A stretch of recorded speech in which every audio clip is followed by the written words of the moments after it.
Hi, Dave Jones here again. We're going to look at some more open scales in this lesson. These are two octave scales, an extension on the scales if you're following the scale lessons along. And it's just an extension on the scales that you've learned before, or some of them are, and some new ones in there as well. We're going to look at the E blues scale, but this time over two octaves, gives you more note options. And we're going to look at the G major pentatonic scale, again over two octaves, the E natural minor scale and the G major scale. Same rules as apply as before.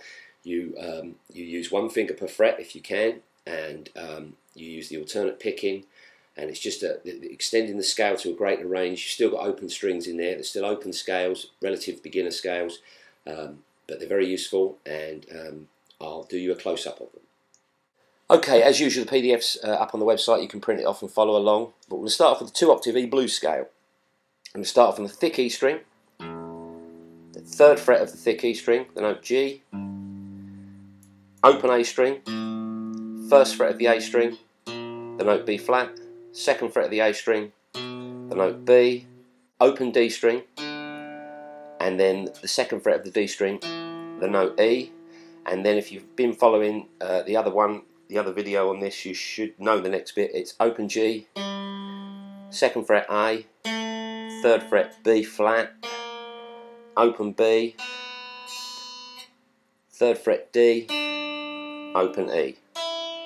So that's your two octave E blues scale.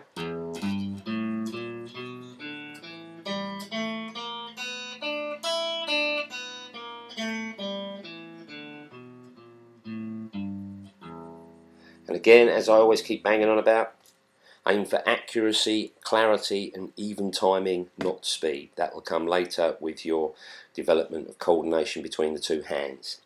Then we're going to look at the two octave G major pentatonic scale. I'm going to start on the third fret of the thick E string, the note G, open A, second fret B, open D, second fret E, open G, second fret A, open B, third fret D, open E, third fret G. So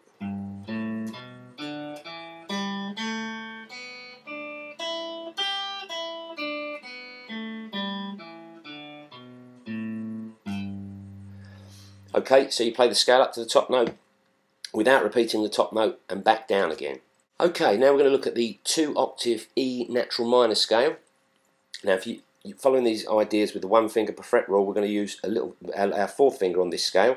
Try and use it because it will start to strengthen the fourth finger. We're going to start off with the open E string, second fret with the second finger F sharp, third fret with the third finger G, open A, second fret with the second finger B, third fret C, open D, second fret E, fourth fret with the little finger on the D, the note F sharp, open G string, second fret A, open B string, first fret C, third fret D, open high E string. So that's your scale.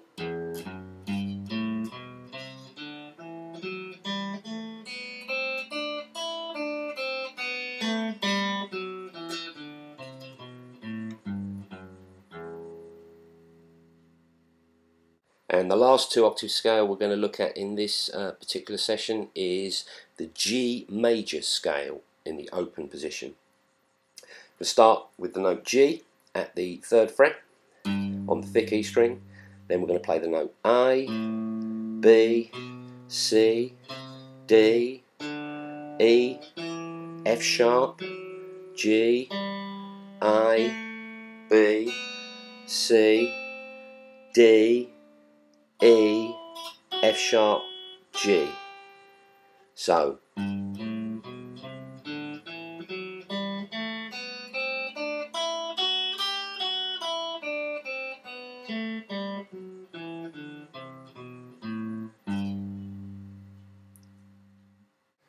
okay, so they're the next set of scales that you should really learn. So you're extending your knowledge of scales and the knowledge of the names of the notes. Again, if you're following these videos, like in the first scale lesson, Try and call out the names of the notes as you play. As usual, the notes are written up on the PDF, and I call them out in the video as well, so that should help. And you call out the names of the notes and actually learn some of the notes on the fingerboard as opposed to just a scale shape. Once you've got one scale under your belt, just like in the first one, try creating some little melodies out of it. Once you can play it accurately and evenly from the lowest note to the highest note, then what you can do is you can start to create little melodies, and this is the basis and the beginnings of lead guitar playing. It's very much more important, as I keep saying, to learn one scale shape, be able to play it well, and then start using it to create melodies and start improvising with it, than it is to learn hundreds and hundreds of scale shapes and not know how to use them at all. So just for argument's sake, you've got your E blues scale that you can play. Once you can play it,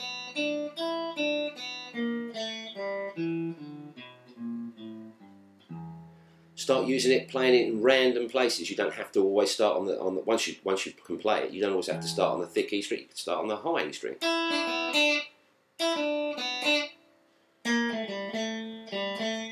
Leave little gaps.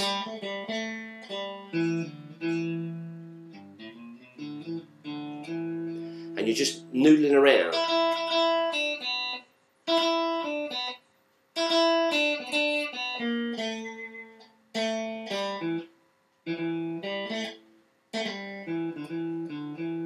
And just creating little, very small melodies, very small ones at the beginning. You can gradually extend them to slightly longer ones. Very important to leave spaces.